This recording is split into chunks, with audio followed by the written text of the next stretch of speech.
iba't ibang progresibong grupo sumugod sa Senado para hilinging isuko si Senator Bato at agad ding aksyonan ang impeachment laban kay VP Sara.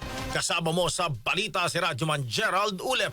RMN Live Reports. Ang iba't ibang grupo sa harap ng Senado para ipanawagan ang pag-aresto kay Senator Ronald Bato de la Rosa na kasalukuyang nasa protective custody ng Senado. Sa panayam ng DZXL RMN Manila kay Bayan Chairperson Teddy Casino, dapat ay isuko ng Senado si de la Rosa dahil sa warrant of arrest na inilabas ng International Criminal Court o ICC.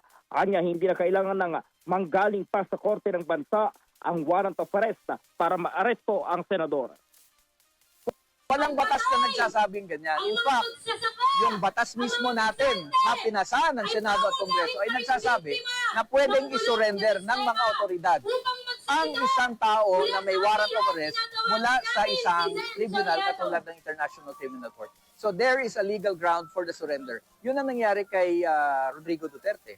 At yun naman ay na-uphold ng ating mga korte. Samantala, nanawagan din ang grupo sa agarang aksyon ng Senado sa impeachment Maya banat din si Casino sa pagtakbo ni De La Rosa sa mga aarestong mga NBI agent maging ang panawagan ito sa Senado. Senator De La Rosa, nakakahiya ka. No? Isa kang tuwag, dakdak ka ng dakdak, wala ka naman palang ipapakita. Sukdulan na ang isang may warrant of arrest for a grave crime of mass murder ay ikakanlong nila. This is unprecedented. Ngayon lang tingin ko nangyari yan. At nakakalungkot na hindi na lang kanlungan ng mga mandarambong at magnanakaw ang Senado, kanlungan na rin ng mga mamamatay tao. Mensahe nyo lang po siguro sa Senado, panawagan natin sa Senado, simple lang. Gawin ninyo ang inyong tungkulin, gawin ninyo ang inyong obligasyon, huwag kayong maging kanlungan ng mga mamamatay tao at mga magnanakaw. Arestuhin na si Bato de la Rosa. Samantala, tawagan din ang grupo sa agarang pag-aksyon ng Senado sa impeachment laban kay Vice President Sara Duterte kapag nakarating na ng Senado.